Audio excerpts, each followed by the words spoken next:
This is a cemetery where a lot of my family is buried. In fact, most of them are buried here, including my grandma, my uncle, my father, and then a lot of the relatives, second and third cousins and things like that.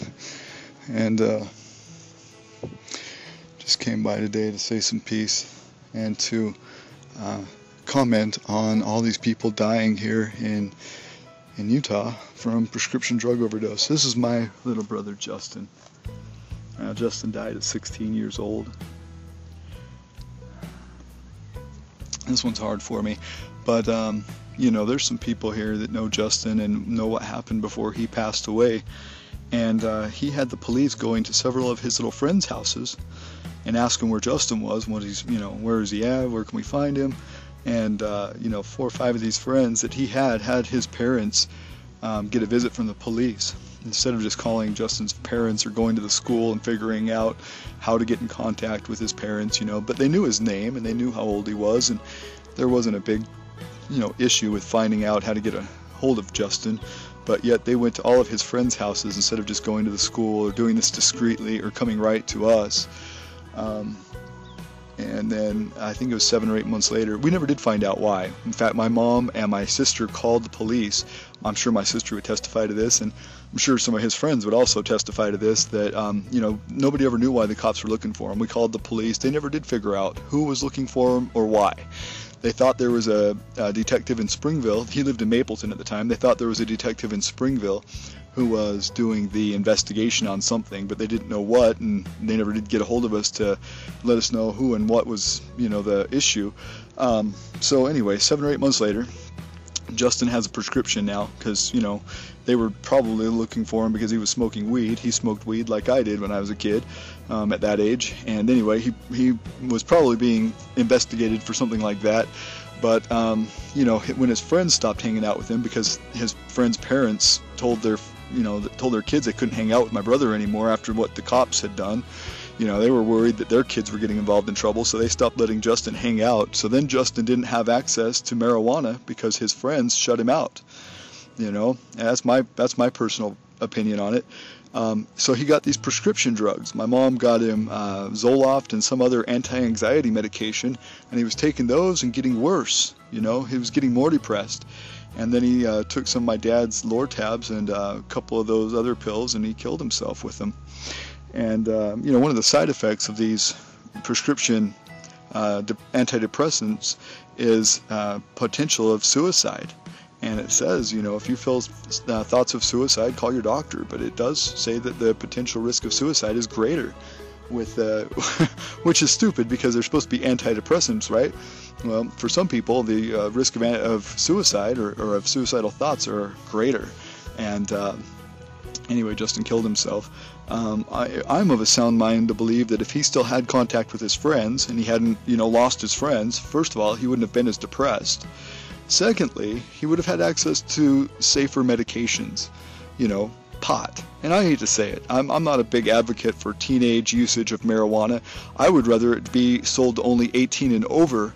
However, between prescription drugs and marijuana can't kill you, period. It's a proven fact. You cannot overdose from marijuana. But these drugs like Zoloft and, you know, Prozac and all these, they have a risk of death. You can overdose. You know, if you go to the CDC, cdc.gov, or Center for Disease Control, you look that up on the internet, you look up how many people have ever overdosed on marijuana in all of history, and it's 0. You look up how many people have overdosed on prescription medications, tens of thousands. And so there's the difference. Anyway, I love you, brother. I love you, Justin. And I miss you. You know what? 16 years old is not long enough for anyone to live. It's just not long enough to experience life. And this graveyard is full of them. I'll tell you why. See, there's me right there. Brothers of Ryan, Melissa, and Brad.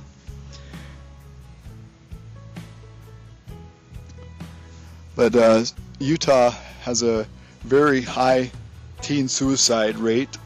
And Utah uses twice the amount and abuses twice the amount of prescription medication than anywhere in the nation. So, you know, these strict policies they have against drugs in Utah, like, you know, against marijuana, are pushing these kids and these adults to harder drugs like prescription drugs. And they get addicted to painkillers too when they can't get their heroin or when they can't get their feel-good medicine. They start getting addicted to Lortabs and Percocet and Oxycontin, and that's a huge problem in Utah too. Utah uses twice the amount of narcotics too, so of prescription narcotics. And that's why this cemetery is full of kids who have either overdosed or killed themselves. Because Utah's really depressing, the way that people are oppressed here. All right, and I don't mind trying to get people information on what happened to my brother. I'm sure I can get a written or verbal testimony from some of his friends who got a visit from the police, and certainly family members that were involved in contacting the police after they did that to him. But I think that the way that the police handle things, by punishing people before they are even convicted of a crime, punishing people by, from my own personal experience in June, I was holding a sign that said legalize it. Nobody complained about me. There's no police report. There's no victim. There's no witness other than the cop that arrested me, saying that I was disorderly. But they broke my $600. It was actually, I paid $900 for this camera. I figured the used price, the used value of it is $600. They broke my camera, and they handcuffed me, threw me in jail, gave me a Class C misdemeanor for disorderly conduct. And this is the kicker: the original one, the first crime that shows up on the list on my ticket is use of streets without a permit. Seriously, I used the streets without a permit during a parade where everybody else was protesting their cause, and not getting a permit. Nobody got a permit, in fact, during that parade for such events. So, there's all kinds of people doing their own thing, politicians, local businesses, other people with causes, and I get arrested because my sign says legalize it. So they broke my camera, they put me through the system. I had to plea on it. I paid a $140 fine and didn't have jail time. But if they wouldn't have offered a plea agreement and dropped the charge of use of streets without a permit, I could have served some serious time and paid some serious fines.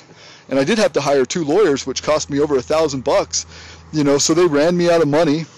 They abused me. They broke my camera, and they gave me a stupid charge for using the streets, for free speech without a permit. And they don't have any value for free speech here. However, on just a month later, July 20th, 2010, they did repeal that law that requires small groups of protesters to have a permit because of what happened at the parade. And you can see that in the city minutes of city council meeting at their website, springville.org. You can see the minutes of that meeting where they mentioned the parade incident, which was me. I was the only person to ever get arrested for that supposed crime. And they said, getting a permit shouldn't require a 30-day wait. That's unconstitutional, is what the city attorney said. And I agree, it was unconstitutional. But that's why they originally arrested me, and they had to throw on the disorderly conduct just so that they didn't get sued. So that they didn't, lose a court battle over free speech. They had to give me something else to, ruin my case. Ruin my potential case that I would have, because then they can claim that I was disorderly. Funny thing is, there was no witness, there was no complainant, there was no police report filed, and there was no victim.